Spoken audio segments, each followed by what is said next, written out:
Chicago. If you don't know Chicago, it's where they filmed The Bear, which is a show that is a comedy without any jokes. It's really awesome. I'm single there, I live alone, and I like, that wasn't the joke.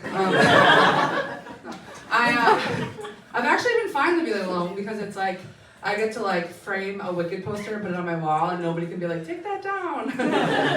But a couple months ago, everything changed when my 4-year-old niece came up to me, looked me dead in the eyes and went, who's your family? I said, I thought it was you, bitch. Do you Tucker Carlson, bitch? Oh my God. It really made me spiral for days. I was like, a 4-year-old just has me on the floor shaking. I shake so hard the Wicked poster fell to the ground. Can you believe it's fall? There's a pumpkin in the audience. You guys are offended by that. I'm not a pumpkin!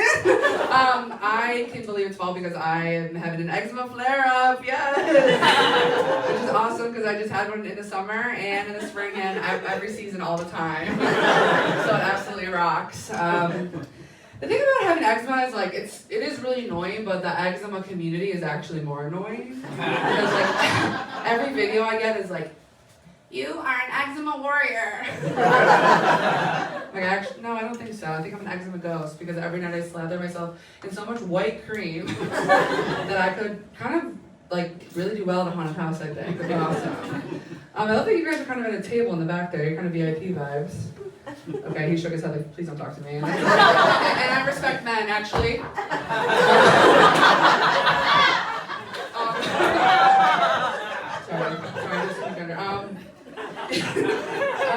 I'm trying to work on my health and wellness, like whatever the fuck that means, because my psychiatrist says that your physical health is related to your mental health, and I have to pay her, so I will have to believe her, you know. I believe women, respect men, believe women. And I live near a gym. I do not go to it, which is awesome. I don't fuck with gyms because the last time I went to a gym, I got a personal trainer, and I'm not gonna do one push-up on my knees. She started bawling. And I was like, well, are you okay? And she's like, sorry, my boyfriend cheated on me. And I was like, you don't have to make up a lie, because I don't know how to do a push-up. Fucking bitch, no. It was my niece, no, I'm kidding. So I don't really go, but I go to the 7-Eleven that's next to the gym, and I get a big gulp. It's awesome. I get a big gulp of Coke Zero. When I go to 7-Eleven, that's when I feel the most like, and I'm proud to be an American! Because I love like how big our sizes are here. I just went to Canada, and I was into Tim Hortons, and everyone was like going off about Tim Hortons. I was like, I gotta go. And I was like, can I get the biggest iced coffee you had? And the woman like took a dropper of coffee, put it in her hand and blew it at me. Oh, okay, I need to get back to the States now. And in the States, they're like, do you want to dunk into your Coke Zero? I'm like, yeah, I do. But I take my Coke Zero and I walk past, I have to go past the gym, and I feel like all the Jimmies are like, she's having Coke, she's having sugar. And I'm like, I want to get a shirt made that says, this is Coke Zero. It has no calories, but it does have aspartame, I understand. And I'm trying my fucking best! And on the back it'll say, and I'm drinking more water. Which is true, I am drinking more water, okay? Because I used to not drink water at all. When I was in college, not a drop of water touched my lips. That's serious, and I needed to drink that water because I was getting slam dunk drunk every night. I was drinking Arbor Mist. You guys know what that is? If you don't know what it is, you're a billionaire, okay? You're rich. Arbor Mist is cheap wine, but it's really just like boozy juice. It tastes awesome, okay? It's 2,000 calories a bottle. And honey, I was drinking 2 a night, okay? I know how I got my, okay. And I would drink it and I'd get so drunk and wake up on my couch, like my jeans would be like halfway down my legs, my mascara still on, eyes glued shut. And oh, what'd you say? Come on stage, let's go. Let's go. Be like, my body would be like, you have to have water. and you have to have Tylenol and a salad and maybe a shower, and I'd be like, I'm gonna stop you right there. Because the best that I can do in this moment is a full sugar McDonald's Coke. It's $1, it's for large, and then my body would cry. And it's like, I think about it all the time, like if I would have drank water in college, I wouldn't be here right now.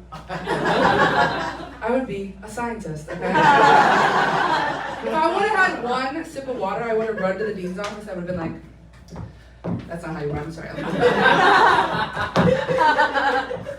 I'm dropping my English major and I'm majoring in every science. And then I would have done this. Actually, I'm transferring to Harvard. Have you ever heard of it? Which is a crazy thing for me to say because until last year, I thought Stanford and Harvard were next to each other. I just kind of thought the smart people all got together. I don't really understand. Then I did start drinking water. And after college, I read like one article that was like, consider water. I was like, okay, I will, yeah. And then I had it, and I was like, oh, that's how you're supposed to feel. And that's how your piss is supposed to look. I can't for the life of me figure out where the light comes from because there's about 7,000 lights in this room. Does anyone know? Thank you so much. It's not on yet, so I'm still here, bitch. My grandma just died. Oh no. Yeah, every time I say that, people are like, okay, why are you doing this? There's a light. There's a light. Okay. And she had a really good life though. She lived till she was 90, and she got to die in her own bed in her own home. And my mom got to be there when she died, which is awesome. She just came to bring her lunch, and then my grandma did this cool thing where she was like, someone's at the door. And my mom was like, huh? And then she turned back, and my grandma was like, I'm dead. I was like, that's the way to go. I'm going to do that. I'm going to do a trick. And then we all got to come and say goodbye to my grandma, and a cop came, and he goes up to my mom, and he's like, was your mom sick at all today when she died? And my mom's like, crying. She's like, yeah. Diarrhea. And the cop's like, diarrhea? She's like, yeah, diarrhea. And then the cop didn't leave the room, absolute genius. Gets on the phone as loud as he can, and he's like, this woman had diarrhea. And then you hear the woman go, diarrhea? And he's like, yeah, diarrhea. And I'm like sitting there like, if I die, and I'm at the gates of heaven, I'm trying to get in, I have a couple things that I have to talk about. and I hear my family back on there, and they're talking about my diarrhea. I'm coming back down, I'm haunting their asses. Are you out of your fucking mind? The second I die, I've never pissed or shit in my entire life. And that's what my grave is gonna say. And I am going to I'm gonna haunt my family so hard, and I'm gonna make sure that they get diarrhea every day for the rest of their life. So much so that A24 makes a movie about it. The worst part is like 10 minutes later after the whole thing, my mom's like, everyone share a story about, we called her Gammy. Maggie, why don't you remember when you sang to her? And I was like, what? And like my mom's crying again, and because this is a story. When I was 16, I took voice lessons, and they worked. And I sang the song Fever for my recital, and my grandma couldn't be there, so on like a random Tuesday, I went to her house, and I was like, Grandma, sit on the couch. I did the lights, and me at 16, I was like, you give me fever. Thank you guys so much.